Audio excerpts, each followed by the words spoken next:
I was replacing the weather stripping on the back door when my phone buzzed on the workbench. A text from my son. 3 words. We need to talk. I set down the utility knife and wiped my hands on my jeans. 23 years of raising that boy, and those 4 words still made something tighten in my chest. Not fear exactly, more like the feeling you get when you see dark clouds moving in from the west, and you've got laundry on the line. His name is Owen. He was 31 that autumn, working as a project coordinator for a civil engineering firm in Mississauga. A good job. Steady. He'd gotten it mostly on his own merit, which is the part that always made me proudest. I'm Gerald. Retired now, I spent 34 years as a claims adjuster for a mid-sized insurance company in Hamilton, Ontario. Not glamorous work, but it taught me one thing better than any university course ever could. People lie, and the lies almost always follow a pattern. Owen had been with his girlfriend for about 14 months when he texted me that morning. Her name was Simone. I'd met her 4 times, twice for dinner at my place. Once at a work event Owen brought her to, and once at a Christmas gathering at his aunt's house. She was charming in the way that well-rehearsed people are charming. She always remembered what you'd said the last time you spoke, asked follow-up questions, laughed at the right moments. My late wife, Patricia, used to say that real warmth was spontaneous. It spilled out accidentally. It didn't arrive on cue. Patricia passed 6 years ago. Breast cancer. 14 months from diagnosis to the end. Owen was the one who drove her to chemo every Thursday because I couldn't hold myself together enough to do it. He's a better man than me in a lot of ways, which is exactly why it broke something in me to watch what was about to happen to him. I texted back, "Come for dinner Saturday. I'll make the chili you like." He came. He sat across from me at the kitchen table with his hands wrapped around a mug of tea, and he told me he was going to propose to Simone. He'd already bought the ring. He showed me a photo on his phone, a simple oval solitaire, white gold. Patricia would have said it was elegant. I said it was beautiful, because it was, and because he needed to hear that from me first, before anything else. Then I asked him a question I'd been holding for a while. I asked him what he knew about her family, her finances, her history before they met. Not as an interrogation. I framed it the way I'd learned to frame things in 34 years of adjusting claims. Conversationally, like I was just curious. He told me she'd grown up in the Okanagan, that her parents had split when she was young, that she'd done 2 years of college before moving to Ontario for work. She'd had a relationship before him that ended badly. She didn't talk about it much. She was between jobs when they met, but had since picked up contract work in event coordination. I nodded and ate my chili and didn't say anything more about it that night. But I didn't sleep well. I want to be clear about something, because I think it matters. I did not dislike Simone from the start. Dislike is an emotion. What I felt around her was closer to a professional instinct, the same low hum in the back of my mind I used to get when I read a claim that was technically consistent, but somehow too consistent. Every detail fitting too neatly. No rough edges. In claims work, rough edges are normal. Life is messy. When a story is perfectly smooth, that's when you start reading it more carefully. The thing that started it wasn't anything dramatic. It was a Tuesday afternoon, 3 weeks after Owen's dinner. I was at the Fortinos near my house picking up a few things, and I saw Simone in the parking lot. She was standing beside a dark blue SUV I didn't recognize, talking to a man. I wouldn't have thought anything of it. I don't own my son's girlfriend except for 2 things. One was the way she touched his arm when she laughed. Not friendly, familiar. The second was that when she turned and saw me, the laugh stopped like a switch had been flipped, and she smiled instead, the polished version, and said, "Gerald, what are you doing all the way over here? My house is 4 blocks away. I go to that Fortino's every week." I said I was just grabbing a few things and asked if she'd like to join me for a coffee at the Tim's next door. She said she had somewhere to be. The man in the parking lot had already gotten into the SUV and was looking at his phone. I drove home. I put away the groceries. I sat in Patricia's old reading chair by the window, and I thought for a long time. I am not a man who acts on instinct alone. That's how people make mistakes they can't take back. What I do, what I was trained to do, is document. Observe and document. And let the facts tell you what the feeling is actually pointing at. I want to be honest with you. What I'm about to describe doesn't make me a hero. It makes me a worried father who used the only tools he actually knew how to use. I started by looking at what was publicly available: Facebook, LinkedIn, the provincial court records database that anyone in Ontario can access. I searched her full name, Simone Vasiliev, and I searched the name she'd mentioned once in passing as a previous name from a brief marriage years ago. The LinkedIn was sparse. A few contract positions, nothing long-term, nothing going back more than 4 years in Ontario. The Facebook was private, but showed a profile picture and a header photo that told me she owned a dog and liked hiking, and had once stood on what looked like a boat dock somewhere with mountains behind her. The court records were more interesting. There was a civil matter from about 5 years ago. A former partner, a man named Douglas Price, had filed a civil claim against her for fraudulent misrepresentation related to a joint financial agreement. The claim had been settled out of court. The terms were sealed, but the existence of the filing was public. I printed it out and put it in a folder in my filing cabinet, between the hydro bills and the property tax records, which is where I keep things I need but don't want to look at every day. I didn't tell Owen. Not yet. I knew how it would land. He'd been with her 14 months. He'd bought the ring. If I walked in at that moment with a printed court record and told him his girlfriend had been civilly sued for fraud by a previous partner, I knew exactly what would happen. He'd tell Simone, Simone would have an explanation, and I would become the suspicious, overprotective father who couldn't accept that his son had moved on after losing his mother. That's not a guess. That's pattern recognition. So I waited, and I kept my eyes open. The man from the parking lot appeared again 6 weeks later. I know, because Owen mentioned, without any apparent concern, that Simone had a childhood friend visiting from out of province, and she'd been spending a fair amount of time with him, helping him get settled. A childhood friend, from the Okanagan. I asked what his name was. Owen didn't know. I asked if he'd met him. He hadn't. I went back to the court filing and looked at the name of the person listed as co-respondent. The other person named in the civil matter alongside Douglas Price. The name was Marcus Holt. I typed Marcus Holt into a basic search. One of the first results was a Facebook profile with a dark blue SUV in the cover photo. I sat with that for a long time. Owen proposed to Simone on a Saturday in November. She said yes. He called me that same afternoon, voice full of something I hadn't heard in years, pure, uncomplicated happiness. I told him I was glad. I told him she was lucky to have him. I meant the second part completely. The engagement party was scheduled for February, at the home of Simone's friend in Oakville. I was invited. I planned to go. But about 3 days before the party, I made a decision. I hired someone. His name is Bernard, and he is not a private investigator in the dramatic sense. He's a retired fraud examiner who does consulting work on the side, and who I've known peripherally for about 15 years through industry connections. I called him, explained what I had: the court record, the parking lot incident. The connection between Simone and the man I suspected was Marcus Holt, and I asked him if he could find out more before I either acted or stayed quiet and watched my son make the worst mistake of his life. Bernard said he'd need a few weeks and a modest retainer. I transferred the money the next morning. The engagement party came and went. Simone was radiant. She hugged me at the door and told me she'd always hoped Owen's father would be someone she could count on. I smiled and said, I hoped the same thing. We ate small plates of things I couldn't name, and I watched Marcus Holt standing near the kitchen talking to a woman I'd never seen before, laughing too loudly, touching people's arms in that same familiar way. He didn't know who I was. That was important. I left at 9:30 and drove home in the dark, and didn't think about anything except the road. Bernard came back to me on a Thursday in early March.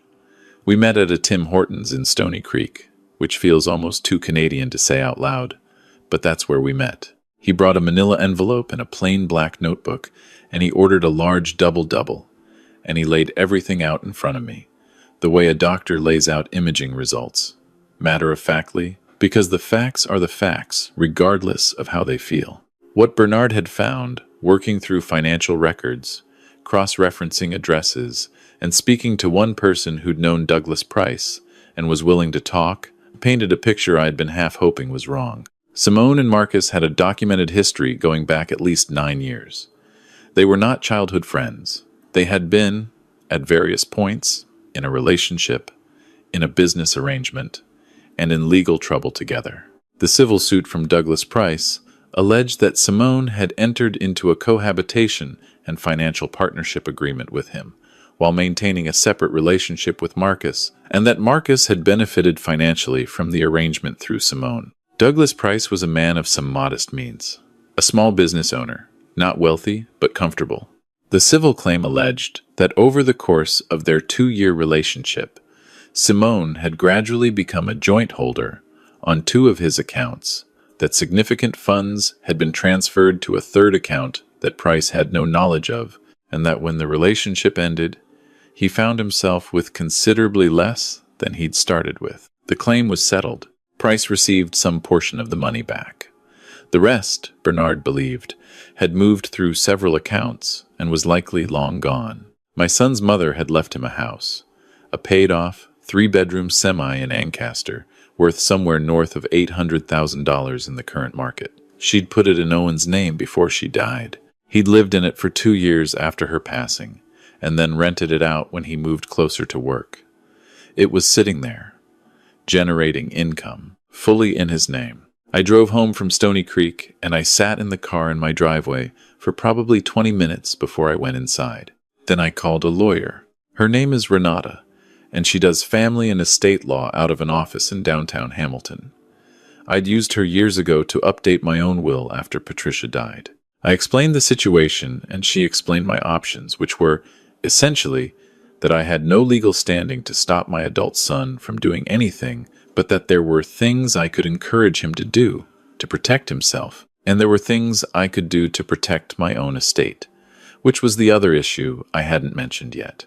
Owen was my sole beneficiary. Everything I had, the house, the RRSPs, the modest investment account I'd built up over 30 years of brown bag lunches and sensible cars, was going to him when I died.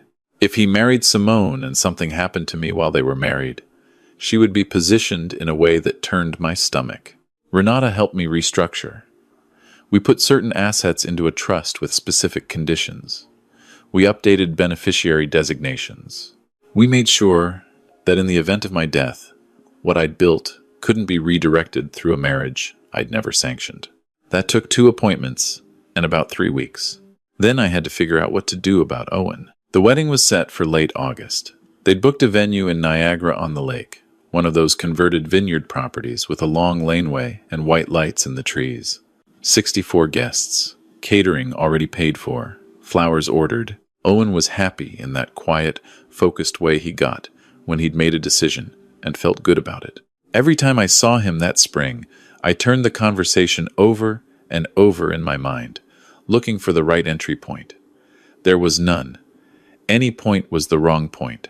The only thing I knew for certain was that I couldn't tell him the same way I'd imagined telling him, sitting him down, handing him the folder, watching his face, because that approach handed Simone all the time in the world to construct a counter-narrative. In claims work, you don't present your findings to the subject of the investigation first.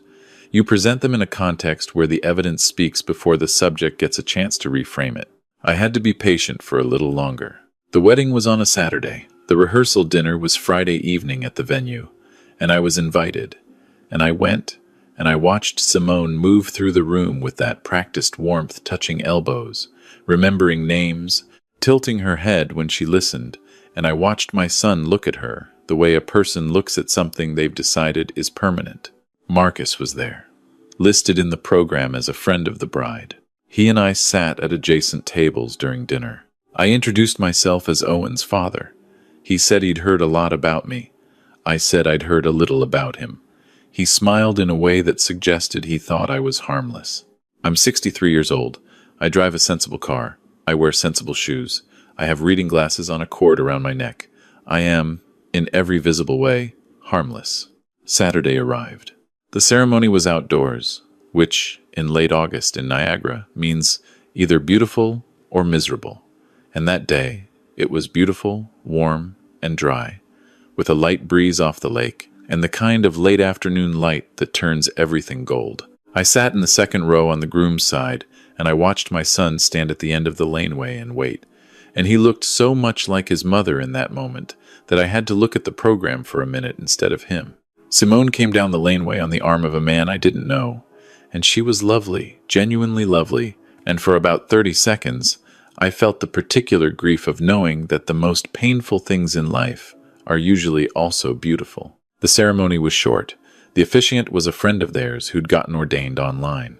He said the usual things and added a few personal touches that made people laugh softly and lean toward each other. When it was over, when the officiant said the words, and Owen kissed her, and the guests applauded, I stood and clapped with everyone else. The reception was in the barn that had been converted into an event space. Round tables with candles, a small band setting up near the far wall, a bar along one side. I found my seat table 4, near the back, which I suspected was not an accident, and I said hello to the people around me and poured myself a glass of water.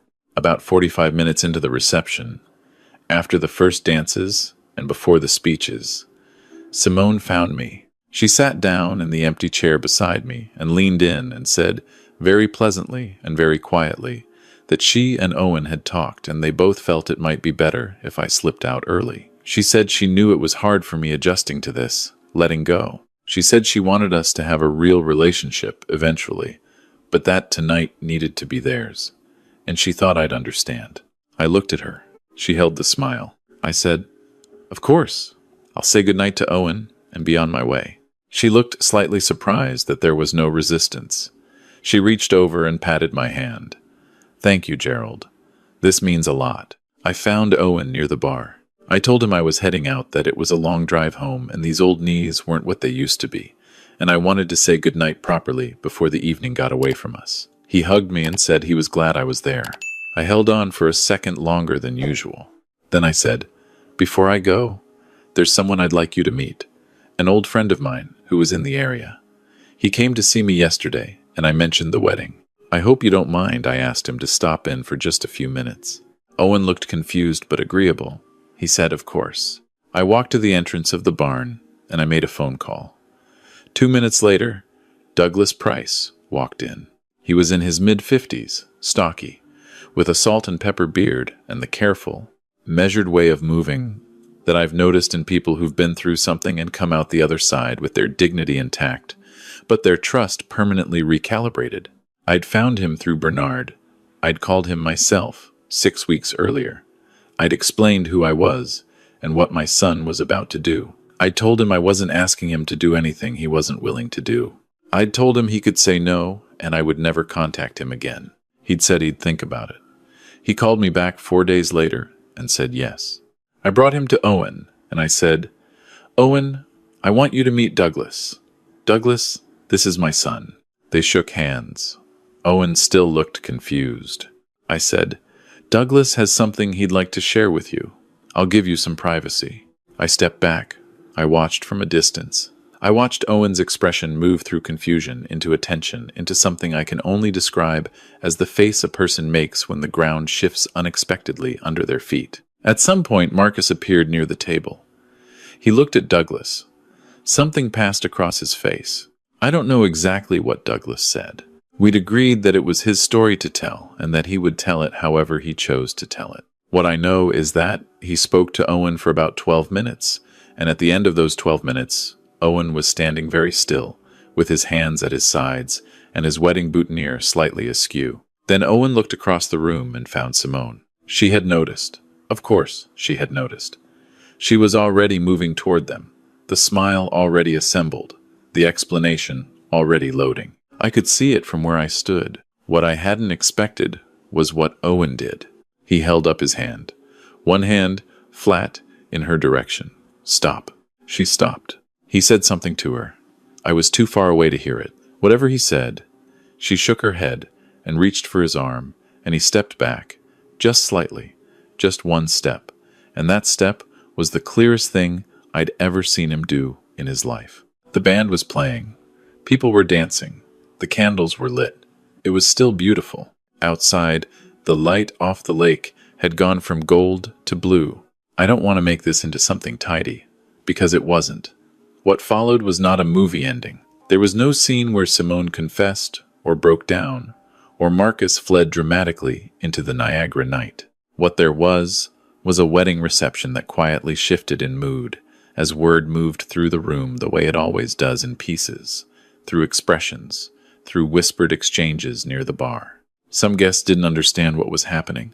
Some guests left early. The band played through to 10 o'clock because they'd been paid to. Simone and Owen did not leave together. I drove back to Hamilton that night, and I sat in the reading chair by the window for a long time. The house was quiet. It's been quiet for 6 years, but that night the quiet felt different.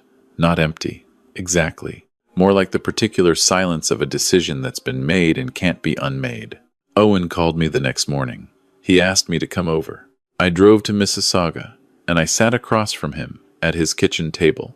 The same kitchen table, different chairs, and he looked tired in the way that people look tired when they haven't slept because they've been doing the hard work of revising everything they thought they knew. He asked me how long I'd known. I told him the truth. I'd had a suspicion for a while, but I hadn't known. Not really, until Bernard found the details. He asked me why I hadn't told him sooner. I said, because if I'd told you sooner, she'd have had time to write the next chapter before you'd finished reading the first one. He was quiet for a while. Then he said, Douglas told me about the accounts, about the way it happened, slowly, and then all at once. He looked at his hands. I kept thinking about the joint account she'd suggested we open. For household expenses, we were supposed to set it up next month. I didn't say anything, he said. She knew about Mom's house, Dad. She asked me about it on our second date. I thought she was just curious about my life. The joint account he mentioned was one thing, but what he told me next was something Bernard hadn't found, something I hadn't known to look for.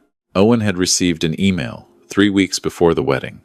From a financial advisor, Simone had recommended a man named Robert, supposedly a specialist in optimizing rental income. The email suggested that the most tax-efficient structure for Owen's rental property would be to transfer it into a joint holding.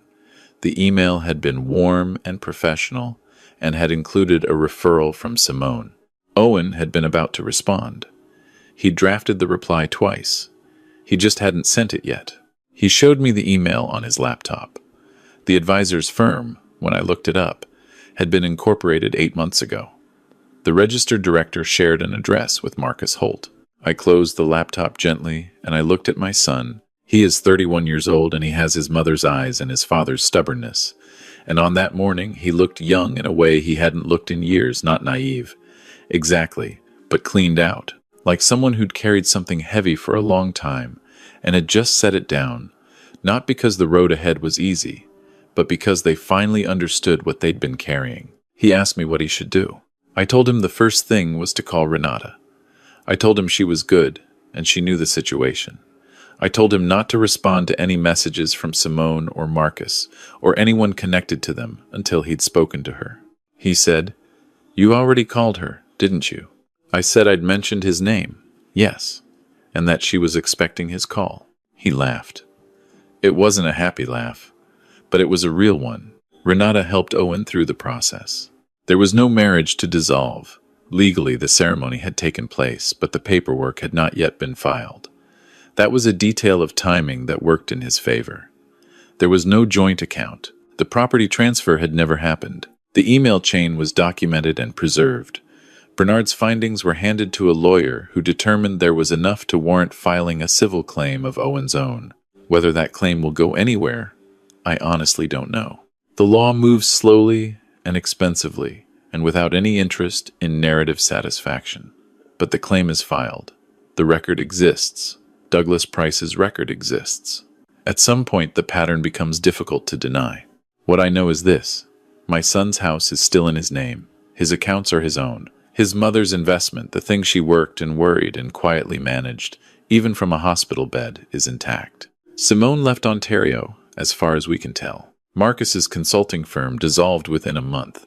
Some chapters end not with a confrontation, but with an absence, a door that simply closes. A few weeks after all of this, on a Sunday afternoon, Owen drove out to Hamilton to help me re-weather strip the back door. I'd never finished the job from that September morning, 10 months earlier. We worked alongside each other for a couple of hours, not talking much, just working.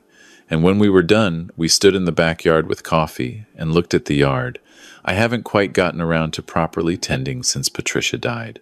He said, "She would have seen it too, you know. Mom, she would have seen it before you did." I thought about that. I said, "Maybe. But you would have needed both of us to convince you." He smiled, and it was the real one, the unpolished one, the one that shows up by accident when he isn't thinking about how he looks, and it was so much like his mother that I had to turn and look at the yard for a minute instead of him. Some things you protect loudly, with confrontation and documented evidence and hired experts and carefully timed revelations. And some things you protect quietly by simply refusing to look away for as long as it takes, no matter how long it takes. That's what parents do. At least, it's what I tried to do. Whether I did it right, whether there was a better way, a kinder way, a way that hurt less people and still arrived at the same place. I think about that. I genuinely do. I'm not 63 years old and satisfied with every decision I've ever made. But I'll tell you what I'm sure of. I'm sure that Owen went to sleep that Sunday night in a house that was his, in a life that was his, with nothing that didn't belong to him. And for now, that is enough.